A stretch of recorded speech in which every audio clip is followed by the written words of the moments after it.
La caída de la manzana.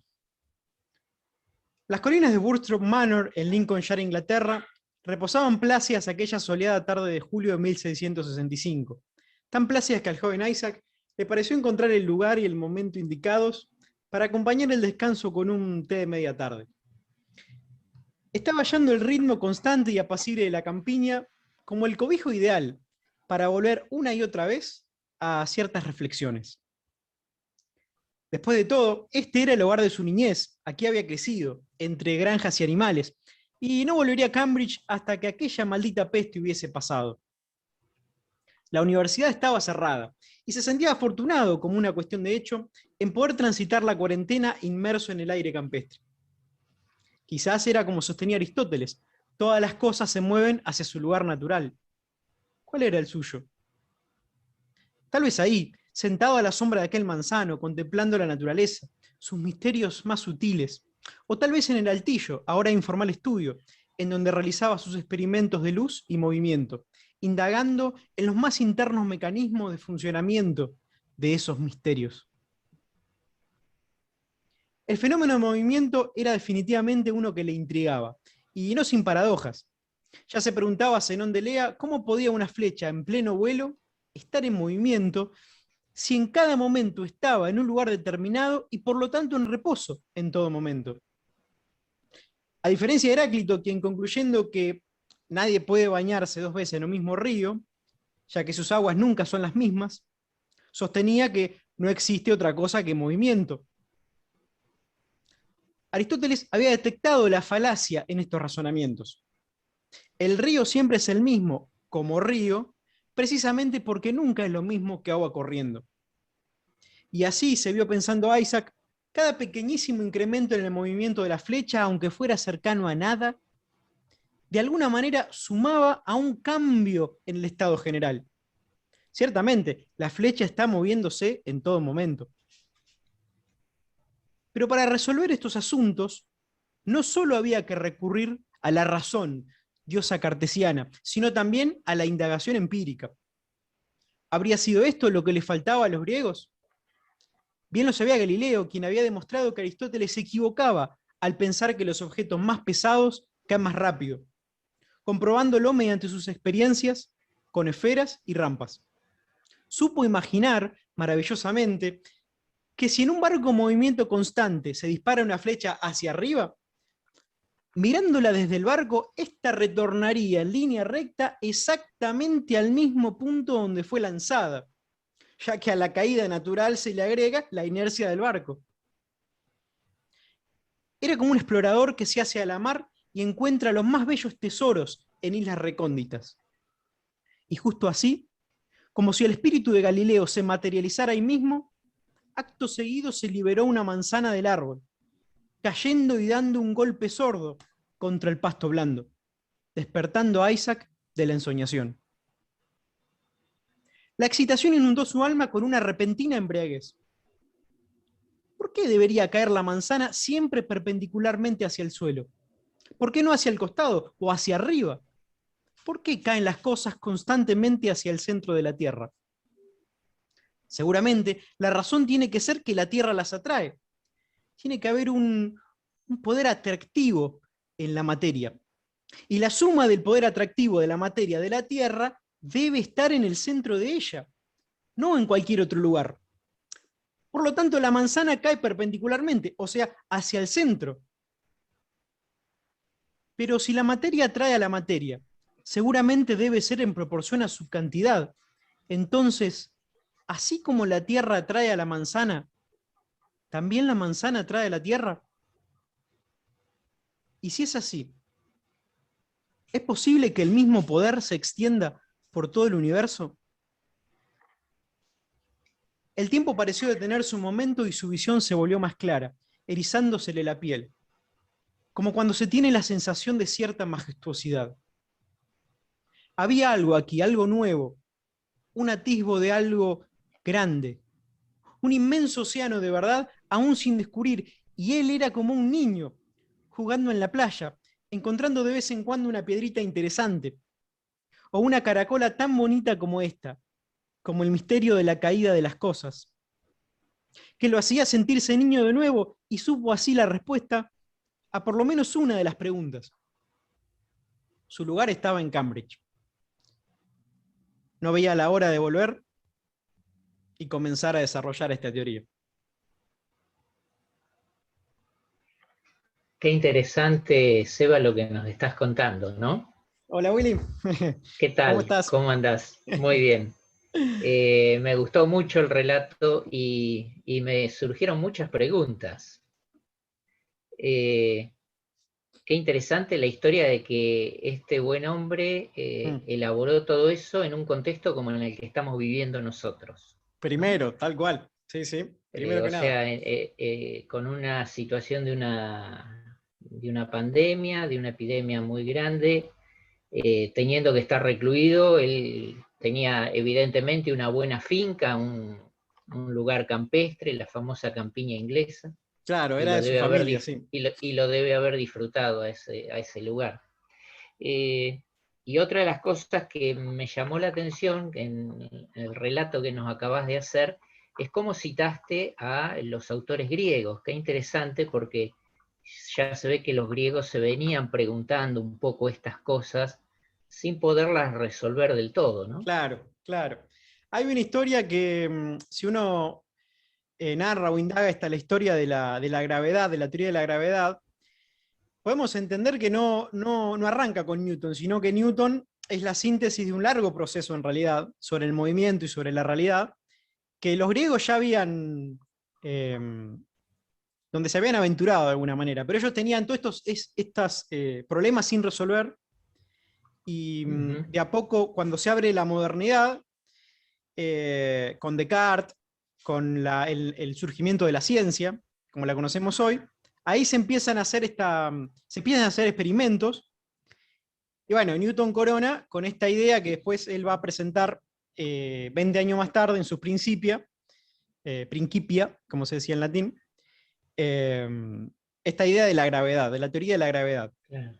universal. Sí, sí, qué interesante esto, porque si bien los griegos ya habían estado abordando el tema, no habían podido resolverlo y tenían distintos, digamos, diferentes enfoques, pero les faltaba algo interesante que era la praxis, ¿no? Poner en ensayos, poner en pruebas, someter esas ideas a la experimentación. Claro, Y una de las cosas que me llamó la atención es esta pregunta que se la formuló Newton y seguramente los griegos también, ¿no? ¿Por qué caían las cosas? claro, Y claro, haber tenido ese chispazo, ¿no? Ese momento de que se le encendió la lamparita y claro, dijo, ah, bueno, caer es que porque se dirige hacia el centro de las cosas, ¿no? Hacia el claro. centro de la Tierra en este caso. Entonces se me ocurrió que una una de las primeras ideas que me surge es que caer sería dirigirse hacia el centro de algo, Mm. ¿no? Es interesante Este, cómo él lo está pensando. Esto acá sí, cabe comentar que si bien el relato es ficcional, es una obra literaria, sí, sí. se basa en un recuento real, digamos. Ajá. Eh, quiero buscar acá la información detallada porque ese comentario, este momento en el cuento, en el relato donde aparece el momento eureka que se le prende la lamparita cuando cae la manzana, esto sí ocurrió. Eh, Claro. Leo, como contaba Newton anecdóticamente, y así recolectó su sobrina. Lo que no ocurrió es que le pegaran en la cabeza. Esto es una cosa que habíamos preparado ya para el año pasado, este comentario. Eso es para el cine nomás, para Claro. Hollywood. Eh, Además, lo increíble es que el recuento sobre este proceso de pensamiento de Newton, sobre las ideas esta que va, él, cómo se va planteando las preguntas, al ver la caída de la manzana, probablemente sea cierto, porque así lo narró William Stukeley, un amigo de Newton, a quien Newton se lo contó con esas mismas palabras. Esto lo sacamos está en Wikipedia, por ejemplo. Está en la Eh, bibliografía. la metáfora del niño en la playa, que él habla de piedritas y que se maravilla, eso también es de Newton, y cabe destacar que las circunstancias que nombramos, la locación en la época, también son históricas. Eh, Ujú. bueno, ya que estamos con eso, podríamos mostrar, como vos sugerías, la ubicación La en Google Earth, ¿no? ubicación, sí. Bueno, esta es la localidad, Walthorpe Manor, Ujú. está en el centro de Inglaterra. Ahí hacemos un poquito de zoom Pará, y ahí tenés que podemos compartir ver. pantalla. Ah, perdón. Sí, ahora ya acá vamos a compartir pantalla. Aquí estamos viendo. Ahí se ve. Ahí se ve. Bien, entonces tenemos la isla de la Gran Bretaña, la isla de Irlanda, un tema interesante que dice primer meridiano, algo que da para trabajar, digamos. Sí. Obviamente este es un sistema de coordenadas. Y aquí dice Walthorpe Manor, así que ahora le vamos a dar un poquito más de zoom para ver justamente en dónde quedaba localizada esta finca en la que este hombre se... Ahí viene. Ahí está. ¿Se alcanza a ver? Sí. Una zona de campo. Una zona, la campiña inglesa, sí, Claro. la típica campiña inglesa. Así que bueno, esta era la localidad en donde transcurrió todo este periodo de aislamiento y que tan fructífero le resultó, porque Sí, sí. evidentemente le permitió después comenzar a desarrollar toda su monumental obra, ¿no? Ujú. Sí. Y él era joven en ese momento. Estaba como, digamos, estudiando en la facultad, como diríamos nosotros, ¿no? Estaba en cuarentena, también como ahora. Em, Claro. y quizás lo que está bueno señalar acá, y acá está un poco la parte ficcional del relato, ¿no? Es la recreación del estado emocional de Newton, eso es ficcional. Sí. Pero también hay toda una rama de investigación en filosofía de la ciencia, que es esto del descubrimiento, la instancia del descubrimiento, que es cómo suceden estos descubrimientos. Y lo que podemos establecer, y lo que un poco trata de ilustrar el cuento, es que no es de manera lineal, lógica, sino que no está claro cómo, es por asociación libre, cómo se nos ocurren las cosas. O sea, el proceso creativo, de qué El manera proceso ocurre. creativo, ¿no? Como indagar en ese proceso creativo, ¿no? Porque a veces se piensa la ciencia, ya no, nos metemos con esto que por ahí nuestro objetivo charlar, que es qué imagen de ciencia tenemos, ¿no? Y a veces se piensa la Exacto. ciencia, frecuentemente se piensa la ciencia como algo eh, que es siempre lógico, eh, neutral también, cuando en realidad gran parte del quehacer científico es creativo, ¿no? Intuitivo. Sí, incluso con un alto grado de predictibilidad y muchas veces las situaciones azarosas, las Claro, coincidencias, las cuestiones fortuitas, a veces tienen una incidencia determinante en que se pueda observar o se pueda obtener algún resultado que si se hubiera seguido un procedimiento muy rutinario quizás no se hubiera percatado, ¿no? claro, claro. Sí, sí, sí, tal cual. Bueno, es interesante esto que mencionás, el elemento este fortuito. También lo Sí. podemos contrastar con la imagen que tenemos de Newton. Eh, Ahora, bueno, después en edición podemos poner ahora una foto de Newton. Newton es una de las, quizás hoy por hoy, es una de las grandes figuras de la historia de la física y de la ciencia. Quizá hoy por hoy el cliché científico es más Einstein, ¿no? Pensando en el viejito con pelo largo, todo revuelto. Pero Newton también es una de las grandes figuras. Ahora, Sí, no sí. por eso Newton, Einstein, además encarnan esta figura del genio, ¿no? Ujú. Pero yo pienso que eh, quizás en un punto fue fortuito que sea Newton, ¿no? Y a la vez también determinado por el contexto social de su época, considerando como qué rol ocupaba Inglaterra en ese momento, cómo era la sociedad ahí. Son cosas que se pueden seguir charlando. Sí.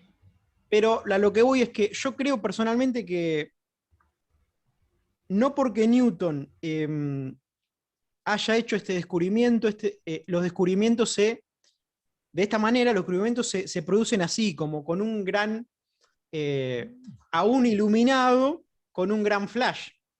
Yo creo que en la actividad científica, todo el tiempo, los científicos y las científicas están haciendo estos micro descubrimientos. Yo creo que pensemos en científicos y científicas que conocemos, o preguntémosle, y yo creo que descubrimos, valga la redundancia, que en su quehacer tienen todos estos pequeños descubrimientos todo el tiempo. Por eso me parece fascinante de pensar cómo se da, ¿no?, la cosa. A mí me gusta pensar de que todo empieza por las preguntas apropiadas. Claro. Tiene que haber preguntas que sean lo suficientemente motivadoras como para sacarte, digamos, del estado de tener todo bajo control, ¿no es cierto? Claro.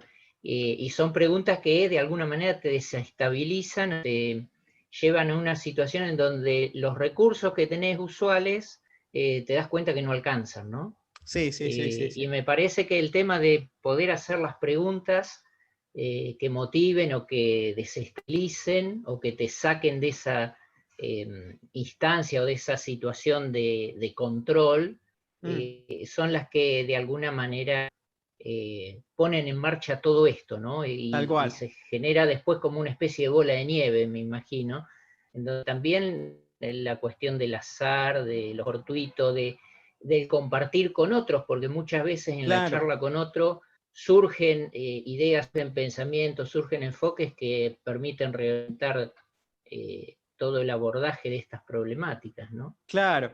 Sí, sí, eso nos lleva también un poco a comentar, y esto lo vamos a plantear en el desarrollo de la actividad, que bueno, lo hizo solo, la ciencia se hace sola. Newton, este descubrimiento, que es un descubrimiento o un invento, también eso hay que charlarlo, ¿no? Esa es una buena Esa pregunta, esa es ¿ves? la primera Una pregunta que pregunta nosotros después disparadora. que, van a trabajar con sus referentes. Sí, sí. Y también si la ciencia lo hacemos solo, si somos en soledad. También a Newton, asociado a Newton está este mito de que es en soledad, porque se conoce esto de que Newton trabajaba en el altillo, solo, Ujú. pero en el relato y en lo que justamente se conoce historia de la ciencia, se sabe que no, al contrario. Hubo gente que vino antes, gente que vino después, que colaboró en el desarrollo de la teoría. Claro. Experimentalmente, teóricamente. Sí, sí, sí. En formular las discusiones, o sea, o confrontar las ideas, los pequeños avances que iba teniendo, porque justamente ahí está lo interesante, ¿no? De poder ir puliendo una manera de ver y de explicar las cosas hasta que quede lo suficientemente consistente. Claro. Y que debe ser muy difícil hacerlo solo o hacerlo incluso sin interacción con otra persona que observe o que escuche o que cuestione, ¿no? Si no tenés Claro. con quién intercambiar esas ideas, es muy difícil frente al espejo hacerlo. Tal cual, o sea, tal cual. Puedo decir que la comunicación, la colaboración, la socialización, pensando en que somos seres Claro, profundamente sociales, es indispensable, ¿no? sí, sí, sí, es un producto, digamos, del quehacer conjunto, ya sea intencionada o no intencionadamente, pero me parece que nadie puede eh, desarrollar todo en perfecta soledad, es muy difícil. Claro, De hecho, a uno no se le pueden ocurrir todas las... Y lo rico es justamente en el intercambio de opiniones, miradas, en reconocer que hay otros matices que pueden ser observados desde otros lugares, ¿no? Claro. Sí, sí, pienso en una discusión que teníamos el otro día en el contexto de didáctica de las ciencias, sobre esto, qué imagen de ciencia tenemos, o sea, qué imagen de ciencia tienen los científicos, científicas, o qué imagen de ciencia, ¿con qué imagen se refiere a concepción, ¿no? ¿Cómo concebimos la ciencia? Claro, ¿cómo ¿Cómo, se piensa? Sí. claro, cómo la enseñamos, cómo Por, la ej- aprendemos? Y por ejemplo, sí, vos fíjate, para nosotros en geología, para claro, nosotros es algo muy difícil hacer un experimento. Se pueden hacer, hay condiciones del laboratorio que las podés hacer un experimento, pero en general, por ejemplo, en geología o en paleontología, el experimento ya fue hecho hace claro, millones de años atrás. sí, sí, Y nosotros como geólogos o paleontólogos, lo que hacemos es observar los resultados de ese experimento y a partir de eso tratar de inferir cómo fueron sucediendo las cosas para que la realidad se presente tal cual la estamos viendo. Es como un trabajo de detective, ¿no es es cierto? fascinante eso. Eh, y justamente tiene que ver un poco con esta primer pregunta que planteabas vos. Eh, ¿Se descubre o se crea? Y a mí Hmm, me parece que hay un poco de uno y un poco de otro, claro, y en algún sentido es como que está todo junto. Hay cosas sí, que vos sí, vas sí, sí. creando y cosas que a la vez vas descubriendo. Sí, yo también creo lo mismo. Por ahí estamos espoleando un poco la discusión porque cuento entonces, brevemente que esto que estamos charlando es disparador o motivador, podríamos decir mejor, para que tengan una discusión con sus referentes. Le estoy hablando a los estudiantes, Claro. ¿no? Pero yo creo que sí, yo creo que del lado del invento tenemos lo que nosotros llamamos modelo. Me parece que todo el tema de la modelización entra por ese lado. Ujú.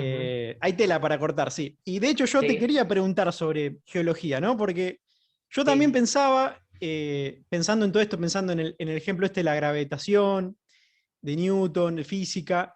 Bueno, ¿qué onda todo esto en geología y en biología? ¿No? Ujú. Yo creo que como vos, por lo que contás, hay como yo noto un proceso similar, pero a la vez con elementos particulares de la disciplina en geología. Sí, a ver, nosotros como geólogos tenemos la dificultad que no podemos controlar el experimento. Claro, El experimento ya fue hecho me y encanta ni esa frase, sí. siquiera, claro, y ni siquiera podemos controlar su duración. Muchas veces son instantes de fracciones de tiempo tan breves, tan pequeñas como un terremoto, o tan largas como qué sé yo, la apertura de un continente, algo que hace ya varios miles de años está ocurriendo en África, en el Rift Valley, y va a seguir varios cientos de miles de años más hasta que se instaure un océano ahí en el centro-este de África. Mira, Pero es un proceso que ya está en marcha. claro.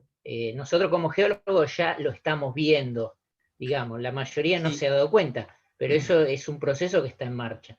Pero claro, justamente son órdenes de magnitud que superan la percepción cotidiana y también te da un nivel de incertidumbre porque vos no podés asegurar fehacientemente o plenamente que va a ser de tal o cual manera, porque justamente la incertidumbre que viene asociada a ese proceso es muy grande. mm, Puedes tener una referencia de poder decir esto es verosímil de que vaya a ocurrir de esta manera, sí, sí, pero tampoco podés asegurar que todas las condiciones se van a mantener para llegar a ese resultado. claro. Entonces, es todo un tema. ¿Qué temita? Si bien uno busca trabajar con modelos y lo que busca con el modelo es presentación sencilla, Claro, ¿no es cierto? Para poder hacer una explicación en un ratito de tiempo, intercambiando algunas ideas principales. claro, sí, Pero un es muy elemento de, difícil tener la certeza absoluta no se tiene. claro, bueno, eso apunta, me parece, la última pregunta de la actividad, que es si consideran que la teoría de Newton es verdadera? Ahí está, también hay Qué mucho buena para pregunta. charlar, ¿no? Del tema Es de una verdad. buena pregunta, es el tema de La la verdad. ciencia La elabora verdad y la verdades, o descubre ciencia. verdades. También ¿Hay está bueno. verdad en la ciencia? Claro, hay Qué verdad en buena la ciencia. pregunta es. Fíjate Qué buena pregunta. cuántas interrogantes. Yo, por lo que estamos charlando, me hago la siguiente idea ya, ¿no? Como para pensar en una imagen de ciencia. Como por un lado está, bueno, central, ya lo decías vos, es el tema del problema, ¿no? El Sí, problema que motiva, el problema que abre el campo, que abre la discusión y que es como que es el motor del quehacer, ¿no? Siempre un problema. sí. El por qué me parece. También agregaría el para qué, ¿no? ¿Tiene un para qué la ciencia? ¿Tiene un para quién o para quiénes? También es como para pensar. Eh, Después yo pondría que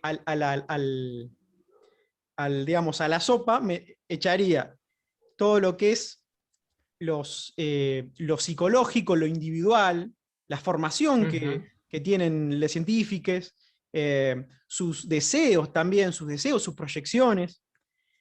Después estaría también, me parece, lo social, el hecho de que es una cosa en sociedad.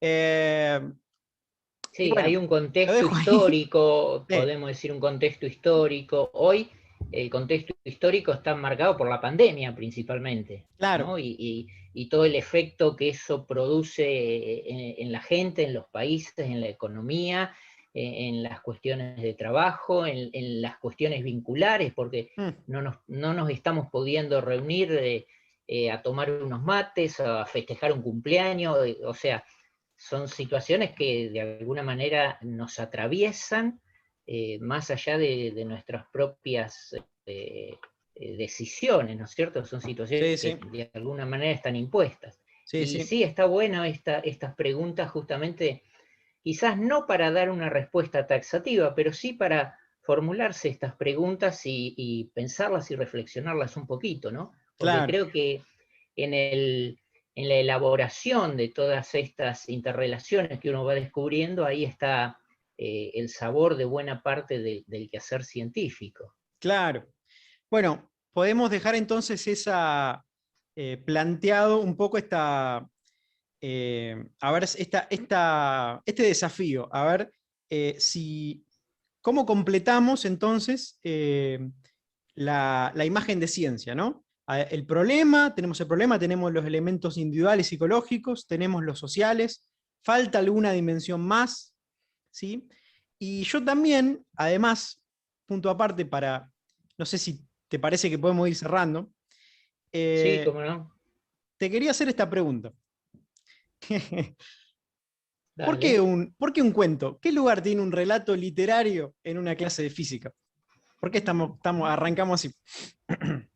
Es una buena pregunta, porque a mí me da la impresión, o es mi opinión, de que todo empieza con alguna pregunta, como lo habíamos dicho hoy, ¿no? Mm, Y esa pregunta puede venir de un relato, puede venir de una situación observada, de un fenómeno que te sorprendió, de una historia como es esta la que vos nos has transmitido, pero que de alguna manera despierta nuestra curiosidad, nuestro interés, nos moviliza en algo. Eh, Así que me parece que sí, que puede y está bien que haya más de una manera de ujú, poder abordar las cuestiones, ¿no es cierto? claro, Creo que es parte de la riqueza de todo esto. sí, sí, sí, sí, sí. Eh, sí, sí, yo creo que lo podemos conectar con el enfoque pedagógico del TEF. Por ahí Bueno, ya no nos queda tiempo para abundar, ¿sí? Pero, una de las cosas que en el TEF siempre tratamos de permitirnos es un poquito claro, estos márgenes de libertad claro. para estas cuestiones, ¿no? Divagar así sin mayor prurito, sin mayor prejuicio, darnos esta libertad, ¿no? De poder formular estas preguntas que a veces tocan medio tangencialmente los temas que estamos abordando y a veces los tocan de lleno. Ujú, Pero sí está interesante que uno a esta altura de los estudios en la facultad pueda empezar a disfrutar, digamos, de todos estos interrogantes, porque también tiene que ser un motivo de disfrute, por lo Sí, menos como lo tomo, como lo he encarado yo, ¿no? sí, sí, sí, Me sí, tiene sí, que sí. generar algo gratificante. Sí, sí, sí, Y sí, sí. espero que, bueno, quienes nos estén escuchando también lo puedan disfrutar. Bueno, con esas palabras por ahí podríamos cerrar, precisamente. Perfecto. Así que nada, bueno, ha sido un placer tener esta Igualmente, discusión como Sebas, siempre. y esperemos que, bueno, los alumnos también nos sorprendan con sus preguntas, ¿no? No Claro, siempre los docentes tenemos todas las respuestas. A veces tal lo más cual, importante no es la respuesta, sino la pregunta. tal cual, Así tal que, cual. bueno, ha sido un gusto, Bueno, muchas Sebas. gracias, Willy. Nos vemos. Nos vemos.